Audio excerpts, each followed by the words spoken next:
All right, folks, we're back here at the RNC for our listeners in East Cleveland. RNC Cleveland 2016. We are with Gary Byrne, who is the #1 bestseller on the New York Times list, and his book is Crisis of Character. Gary, thank you for being with us. Thank you so much. I'm grateful to be here. Now, one of the highlights of my being here at the RNC this week is meeting you and your book manager out on the street. We're just walking, and I just enjoyed the conversation that we had, because here it is that we don't match the progressive narrative that it's lily white, it's practically a Klan meeting, but here it is that we have different cultures, different ideologies, and we come together and meet on the street and just chop it up. Yeah, yes, and actually that says a lot about you guys, because you were so kind to us, and I think you were giving us directions at first, and then you said you were in radio, and we started talking about the book. So it's actually kind of great for me. I really appreciate your kindness and giving me the opportunity to talk about my book, Crisis of Character. Absolutely. So give our listeners a little bit of background as to how this book came about. So I'm a former Air Force security policeman who then became a Secret Service Uniform Division officer. And then I finished up my career with the government as a federal air marshal. But for the 12 years that I was in the Secret Service, 8 of those years I protected the Clintons. And I loved the job. I deeply respected all the history of the Secret Service in our country. But as time went on, after I had left the Secret Service and transferred to the Air Marshals after 9/11, felt like my skills could be used there better. And when it became clear that Mrs. Clinton was going to be running again in 2016, I became concerned. I want the American people to know who the real Hillary Clinton is. And I described this very well in my book. And the real Hillary Clinton is somebody who's angry. She clearly, in my experience, has protected them for 8 years. It became obvious that she despised law enforcement. She despised the military. She treated the Secret Service very hostilely all the time. These are experiences. These are things that I wanted the American people to know. You know, if she becomes president, okay, the American people have spoken, and I get that. That's our system. But I want to be able to look my kids in the eye and say, I tried to do the right thing. Was there any instance in particular that it was her anger was directed at you, or was it just the group, or was there any personal experience that you had with her? Yeah, one Christmas, probably the second Christmas or so that they were in office. I was posted outside my post outside the Oval Office, and one of her staff members came up, and I forget the girl's name. I talk about her in the book. She was very hostile too. She was one of those people. She kind of assumed the person she worked for's personality. You know what I mean? And so she came up and started berating me because I wouldn't let her bring. I think it was like about 40 women that were visiting the White House during the Christmas time, and they were from Arkansas. It was this group of women, and Mrs. Clinton wanted them to come over, and she was going to talk to them in the Oval Office, and then she was going to leave, and Mrs. Clinton wanted to leave them in the Oval Office. You can't do that. And these are rules that are based on law. That it's national security law. And I told the staffer this, and she berated me and referred to me as an a-hole, and she was tired of dealing with the uniform division, and she walked off. Later on, the First Lady came down. She berated me too. This is what we want to do. I explained to her she couldn't. And, again, she referred to us as a bunch of a-holes, and we should have got rid of you guys when we first came in. I just kind of rolled my eyes. I tried to be respectful.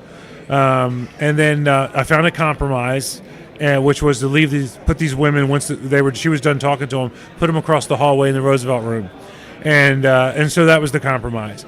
And it's just one of the many examples that I cite in my book, Crisis of Character, where this bizarre behavior where she acts like a dictator and not somebody who wants to be a leader. She came in as the First Lady and assumed this unofficial role as a government executive, and she had no authority, and she treated people terribly. And that was just one of the many examples that I talk about in my book, Crisis of Character.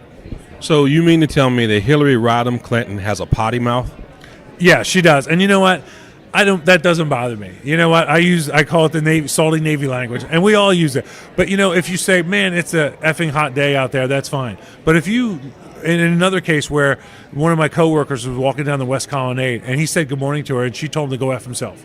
I'm sorry, that's not acceptable. This guy has been up all night long protecting you and your family. And what she didn't know, now she knew he was a uniform division officer because he's wearing the uniform. What she didn't know was 3 or 4 years before, he was in the U.S. Army. And he'd been on a mission that her husband had sent him on to Somalia, one of the early missions. Not what we would call Black Hawk Down today, but before that. This guy was there. He was wounded. He was shot. He had won the Purple Heart. 3 or 4 years later, he gets a job with the Secret Service, and the first lady of the president who sent him on that mission tells him to go F himself. I'm sorry. That is unacceptable. Wow. That's sad because, as you said, that our soldiers, our warriors that are on the front lines protecting our freedoms, they do deserve a lot better treatment than that. Now, you were with the Clintons for 8 years. Yes, 8 years. So was Bill Clinton really the first black president? Well, you know what? I believe that was that Maya Angelou that said that? Yeah, so if she said it, who am I to dispute her? So we also know of some of the escapades of the president, and I know that you can't talk specifically about that. But do you think that could be part of the reason why she was angry then and she still is angry? Yeah, I get that. But my question would be then, my next question is, why do you stay in that? Why does he not improve his behavior, or you say enough is enough? You know, you let yourself become so angry that they have at one time. I talk about this in my book, Crisis of Character. They had an argument so loud that the staff members had to move away from the bottom floor. You know, there were 2 floors above them. There was a crashing noise. After the fight was over, it was investigated, and there was a broken vase. The next time I saw the president in the Oval Office, he had a black mark under his eye. He was trying to conceal a black eye. Now, here's the facts of that. There was a fight. There was a crashing sound. I saw the broken vase in the curator's office, and I talk about this in my book. I saw it in the curator's office the next morning. When he came over to the Oval Office, he had a black mark under his eye they were trying to conceal with makeup. So why do you stay in that bizarre, violent relationship? Isn't she the person that's supposed to be there to protect women? Or isn't she the one who tells women supposedly not to stay in those relationships and to seek help, and she doesn't do it herself? Well, I mean, how do you divorce the most powerful man in the free world, though? Agreed. I get what you're saying. But certainly when you read my book and you do a little bit of research about Mrs. Clinton, and if you start with the email server and you go back to when she was fired during the investigation of President Richard Nixon, the man who hired her actually fired her and called her dishonest, and this guy was a Democrat. Take those 2 things, that and the email server, and read my book and fill in between. This is not somebody who's fit to lead. Darvio has a question for you. Hey, how you doing today?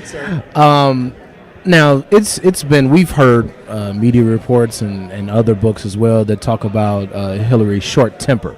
Yeah.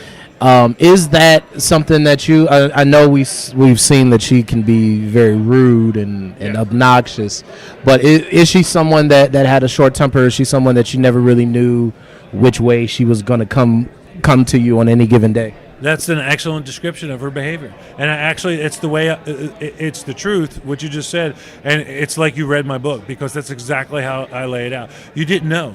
For instance, my coworker says good morning to her, and she tells him to go F himself. Another time, she became so angry she hits an agent in the back of the head with a Bible. Some of her employees, these are women, 3 women that worked with her in Arkansas. They were supposedly friends, or at least they worked together in Arkansas. One of them worked at the Rose Law Firm. They were so terrified of her that they were afraid to tell her when a mistake was made.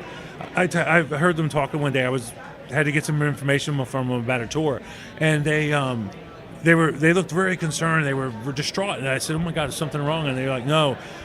One of the ladies had given the job of ordering stationery for the White House to an intern, and the girl made a mistake, and so tens of thousands of dollars worth of stationery was useless. They weren't concerned about the wasted taxpayer dollar. What they were concerned about, who was going to tell Hillary, because based on their knowledge and their have working for them before, they knew that she was going to go off, get wrapped around the axle, go off the deep end, and was going to demand one of them be fired. And they were terrified of her. And that, if you walked into your doctor's office and you saw your doctor's employees that afraid of your doctor, you would walk. You would never let him treat you. Do not. My thing is to the American people, find out information about her, find out the truth any way you can. If you read my book, I appreciate it, and vote your conscience, but use common sense. You would not let somebody like that treat you if she was a doctor. Right. Okay, and another question that I had is, in the interest of fairness. I also often hear sometimes that they can be quite charming when they want to be. Is there any redeeming quality about any of the Clintons? Yeah, so I tell this story in my book, Crisis of Character, a couple of them. One of them is one time, as a Secret Service member at the White House, I had if you knew me back then, I could take my pass, you could meet me out at the gate, you'd give me your names and your driver's license, your social security number. We'd run a check on you. I'd bring you in, and we'd do a tour of the White House, stuff that the public doesn't normally get to see, like in the West Wing. So I'm doing this with my parents and some friends of theirs one time. And as I'm getting ready to leave, I see one of the Secret Service agents on the detail coming up the steps. And he says, "Hey, what are you doing?" I said, "Oh, I'm doing good. How are you?" He says, "What are you doing?" I said, "Well, I got some friends here." He goes, "Well, we're bringing them back from the old executive office building. Just have them stand there, put their hands on the railing, and he'll say hi to them." I'm like, "Thank you so much." So I did that. President comes up, and you can see he was exhausted. Been a long day. He was over there doing public service announcements, taping them. So he sees them, and I step back. I step back into an office so that he doesn't see me. And he comes up. He starts talking to him. He's being so nice, and he's charming. And my mom's friend, her name was Mary. And Mary used to be the lead Republican fundraiser for the state of Virginia. And she introduces herself to Bill Clinton like that. And he goes, "I know who you are, Mary. We're watching you." And and he shakes my dad's hand. My dad's like, he couldn't even speak. So as he's talking to them, and my friends that were there, my parents' friends, they had their granddaughter. And of course, she's being so nice to her and, talking to her. And so I step out, and he sees me. And he puts two and two together. And he's like, "Oh, you're with my buddy, from Ridley Park." And he starts talking and being so nice. And he talked for about 5 minutes to them. And it was very nice, and I greatly appreciate it. And then, we said thank you, and he moved on and went back to the mansion. And that's something they'll never forget. So, yeah, that was a really nice time. But I want to point out to the listeners, that was Bill, not Hillary. Right. So I have a story about both of them if you have time. So one. This is a nice story about Hillary. Yeah. Okay. Well, in the interest of fairness, right? Yeah. Well, it's funny and it's odd and it's adult humor sort of. So here's what happened. Yeah, that's right. So Christmas time. Generally, the White House puts on a party for a Christmas party. There's many of them, but there's one that's for the Secret Service agents that are on the detail. Now, traditionally, the Uniform Division guys are shunned from this. They're not invited. But because we had a good relationship with the staff members of the Clintons, some of them, or a lot of them, and this one particular lady just loved the Uniform Division. So she invited about 25 officers and their wives who worked in the West Wing, who worked in tours. So I got invited. And one of the things you get to do is take a picture with the President and the First Lady. Now, it was 9 o'clock at night. These people, the Clintons, had been up since 6 or 7 in the morning. They were exhausted. They'd already taken 300 pictures. My wife and I are in line. He looks over and sees us. He gets this big smile on his face. He's shaking my wife's hand. Very nice, very gracious. We stand next to him. And just before they snap the picture, Bill Clinton reaches back behind us, puts my hand on Hillary's backside, right on her butt. And when you look at the picture, it's actually part of the pictures in the... Is it in the book? No, it's on my website. And my eyes were like, oh, crap. So... they snapped a picture, and I turn around and I thank them, and it was funny. And we walk out, we're walking down the hallway, and I go tell my wife, and she goes, "That's nothing." The whole time he's rubbing my back, and I'm like, "Well, okay," but I didn't think anything was wrong with it. It was funny. It was adults, and they had a sense of humor, and it was nice. And I do tell that story in my book, Crisis of Character. So, well, let me ask you, given the fact that this would be considered a tell-all book, yeah. It's about my life, but yes, when it comes to them, I am. That's right. I am. Has there been any backlash, or have you received any kind of negativity from higher ups because of your book? Sure. The Clinton campaign in themselves has really gone to the mainstream media and put a lot of pressure on them. And these have been stories, that I've seen in the news and stuff, where they're putting pressure on them not to interview me because their fear. They know who I am. And they know I'm a good, honest guy. And they know I got there by taking a polygraph and that what I say is going to be true. And they're afraid of the truth. Now, the mainstream media has had plenty of time to let people come on and berate me and call me a liar. But they don't have the 10 minutes it would take for me to go on there and tell the truth and get my story in just like I am with you guys. So as far as the Secret Service goes, they've come out and attacked me. I shouldn't say that. The Secret Service hasn't said a word that I know of. The retired Secret Service Agents Association hasn't come out and attacked me. Now, I'm in the process of taking legal steps to stop their slander, and that's an ongoing thing. But they tried to say that I wouldn't have access, and they do what the retired Secret Service Agents Association has always done. They bash the uniform division. They make us look like we're just there because the law says we have to be there. We're there because we do the same job that they do. We just do it. The uniform division does it in different fashions. They do it in the metal detectors. They do it in the canine bomb sniffing dogs. They do it in the counter snipers, and they do it by standing thousands of hours a year protecting these people, whether it's the Clintons, the Bushes, whoever, Mr. Obama,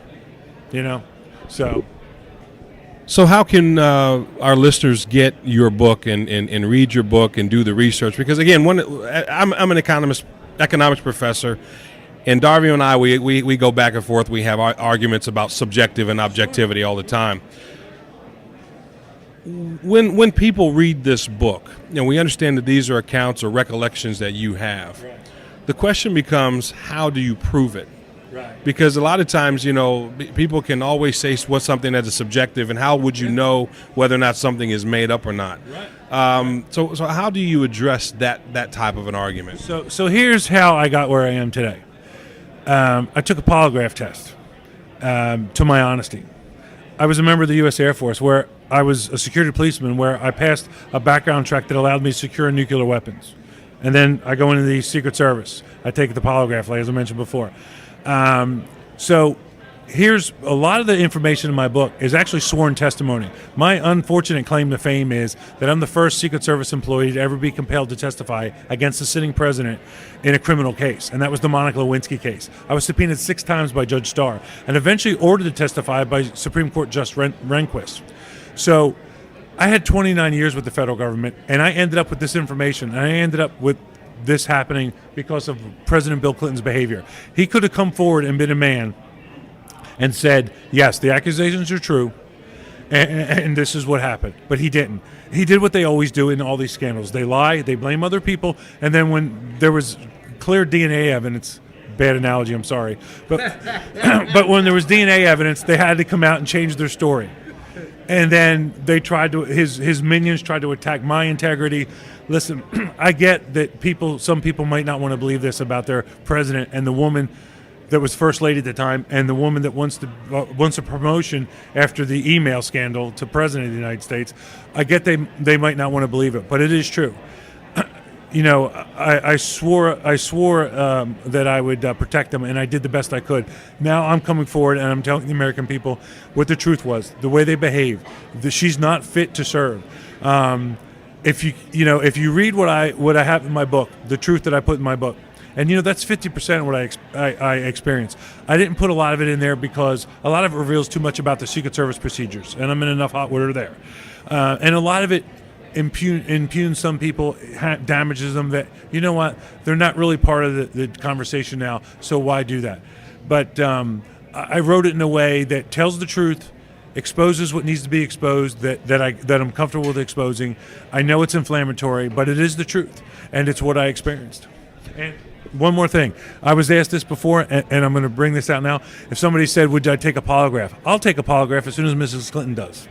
So, no problem there. Interesting. Khalid Namar has just come up. Hey, Khalid. You make it sound like I just wandered off the street somewhere. Anyway, and I'm not sure if Todd has covered this or not, but the Clintons are masters at discrediting people. Sure. Same thing they've done to just about every one of the accusers. I'm sure you have heard that they've discredited you.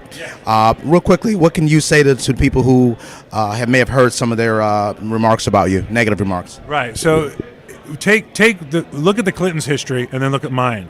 Air Force security policeman, Secret Service uniform division officer that got his job by taking a polygraph and leading a very straight, strict life. A U.S. federal air marshal for 13 years. Then you look at the Clintons' history. One scandal to the next, one series of spiraling lies to the next. The latest thing is this email scandal where the FBI director told us right to our faces that 5 times that she lied to our faces. Put all that together, and who do you think is more likely to be telling the truth? I think it's the police officer that took the polygraph. Okay. Well, I think our listeners can decide for themselves, but I have my opinions, but we'll save them for another time. Thank you for stopping by, Mr. Byrne, and we will be right back with the Todd Allen Show. Real quick before we do that, let everybody know where they can get the book. Also, let everybody know how they can contact you, social media, that kind of stuff. Sure. I'm on Facebook at Gary Byrne. You can get the book at Amazon, Barnes & Noble, any place where you normally buy your books. Thank you so much. Thank you for joining us. We really Thank you. appreciate It's been a it. real pleasure.